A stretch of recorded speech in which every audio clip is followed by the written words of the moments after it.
So for those of you that are unaware, the main series that really got this channel started was about a year ago when it was first posted, episode 1. So I figured why not now create a video to help anyone that's gonna hop into Naruto 5e. I know a lot of y'all have already kind of started or are transitioning or at least thinking about it, and for those that are wanting to or considering it, I wanted to give a little video about some changes that you might experience from other TTRPGs such as D&D, or just things to look out for, things that you should know hopping into Naruto 5e. So the first thing I want to put out there, and I think this is the most important thing to mention when you are hopping into Naruto 5e for the first time, it's going to be the complexity of the game and really mostly the combat. And that's for a few reasons. One, every single character has a mana pool they're balancing. If you're playing something like, normal Dungeons & Dragons 5th edition, you're dealing with spells and spell slots, which frankly are fairly simplified. Whereas in this game, you are balancing your health, just like everything, but you're also balancing chakra, which is inherently your mana pool. You're balancing a ton of jutsus, more or less depending on what class you're using, but no matter what, you're going to have jutsus. Not only that, but your list is going to vary a lot depending on what elements you have. There's going to be a lot of different combinations that you can and can't do. Your team is going to have different jutsus to interact. There's jutsu clashing. There's just a lot that goes on in the combat. So the main thing when you are starting out, and this is something that might interest you, is understand that the combat gets way more complex than a lot of other tabletop games do.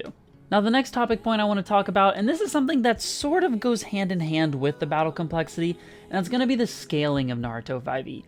In D&D, yes, once you hit those high teen levels, you're doing a ton of damage, right? You're rolling a bunch of dice, hitting really hard. In Naruto 5e, even without class mods, which is going to be a whole other conversation that we'll have in a bit, you're going to be dealing some serious damage. I'm talking about rolling multiple D8s, D10s, D12s, re-rolling your 1s and 2s constantly as early as level 8 sometimes. You are just pumping out numbers.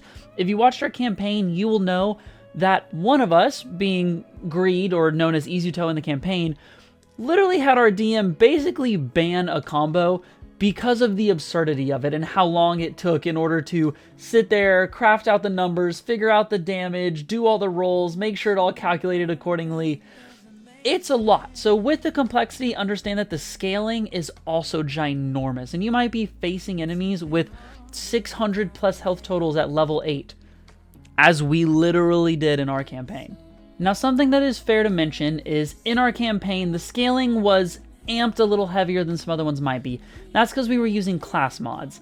And this is going to be point 3, but the reason it is point 3 is a lot of you playing Naruto 5e are gonna want to use these class mods, or at least the DM probably does for story purposes, because these are things such as being a Jinchuriki, getting a Curse Seal, using Sage Mode, all of the really cool parts of Naruto that you're gonna want to be involved with in the D&D version are class mods, and these class mods are when your characters get amped beyond imaginable belief, and I mean beyond imaginable belief.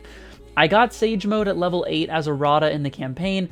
You're not really supposed to get it till level 11, but even at that point, I was then jumping around and in a single turn, this is not an exaggeration, knocking out upwards of 8 plus enemies that had 70 to 80 or more health. That is how busted these class mods can be. So another thing to think about going into it is if you are going to do it and you are going to use class mods, either A, plan a pretty long campaign so you can scale them appropriately, or B, understand that your characters or players are going to get really, really strong really, really fast. Now, point number 4 really stems for the people that are coming from something like D&D, where you have a countless number of resources and cool homebrew you can pull from. That just doesn't exist in Naruto 5e, at least not to the scale that it does for D&D 5th edition.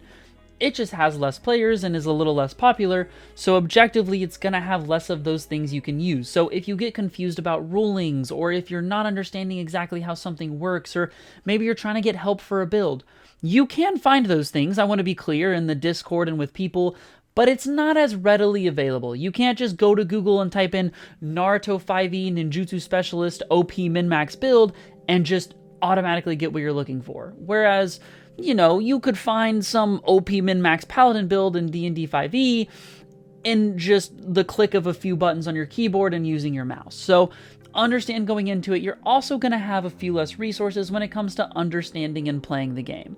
Okay, I hear you. I know what I'm saying, and a lot of it sounds pretty negative as to, well, why would I do these things?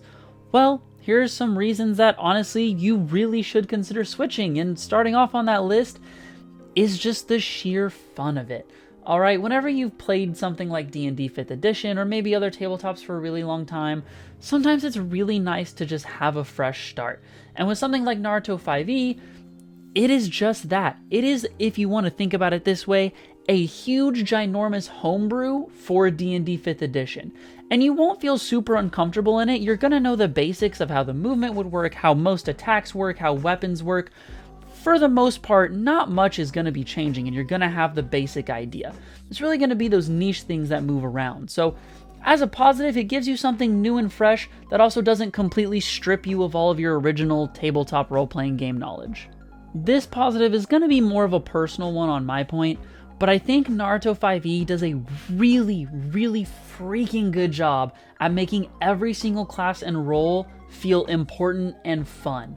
Not to say in D&D 5e, you can't have fun as a tank. There are fun builds, but if you're trying to do a build that is really powerful, sometimes you have to give in and give up a little bit of that kind of whimsical enjoyment that you might have gotten out of the character otherwise. Whereas in Naruto 5e, so many of the jutsus and abilities are scaled up that you can do just about any build you want and make it valid and make it work really well. There's tons of people that you'll see on D&D 5th edition forums and things that'll tell you that this build sucks, this subclass is trash, this blah blah blah is absolutely abysmal. And Naruto 5e doesn't really have that, in all honesty. I mean, yes, there are going to be ones that are stronger than others, but I genuinely cannot think of a subclass or class, including the ones that are somewhat jokes, by the way, that can still compete. The last really big positive I want to put out there is that the game is updated, I would say, way more consistently than D&D 5th edition is. And even if D&D 5e have their hotfixes, whatever, I don't really keep up with those updates as much as I do Naruto 5e. What I can tell you is that King and the people that helped make Naruto 5e do an excellent job. And right now, King even talked about how he's on a bit of a hiatus, a bit of a break, so he's not planning on updating the book in the moment. They're still creating character stat blocks and enemy stat blocks and things that they're just throwing out there for people to use. So the community content on the side of Naruto 5e, while somewhat smaller just because of less people, I honestly believe is higher quality. And personally, if I'm playing some kind of tabletop role-playing game, I think that quality goes way, way farther than quantity does. Have you seen the bottom-ranked homebrew items for D&D 5th edition? They're disgusting. It's actually just such a pit of gross nonsense. Now, nonetheless, hopefully I have convinced you to play some Naruto 5e and at least give it a shot. If you want to try it or at least read through the book, I'm going to have it linked in the description, just like I do for all of my other Naruto 5e videos, where you can find the official Discord, and in the official Naruto 5e Discord, you can find the links to every single book, whether that be for the jutsus, for the actual player's guide, whatever it is you're looking for, whatever your heart desires, you can find it in there. Hopefully this video helped you out making a decision. The last thing I do want to recommend, don't try to play this game over the table. Alright, play this game online, stick to your Roll20s, your Foundries, whatever website thing you prefer to use. Stick to that, because rolling 15 dice every single attack over the board is not a fun experience, I promise. If you have any other questions or concerns about Naruto 5e, drop them in the comments. I try to talk to and answer what I can in the comments to help out whoever I can. Also, if you could, drop a sub for the boy, alright? If you love this Naruto 5e content, or maybe our new D&D content, or maybe the new streams that we're doing, and probably going to have some more community experiences coming soon, but I'm not going to spoil any of that, just something to think about, then sub to your boy. But any who's or whatsers, I'll see you guys in the next one. Peace out.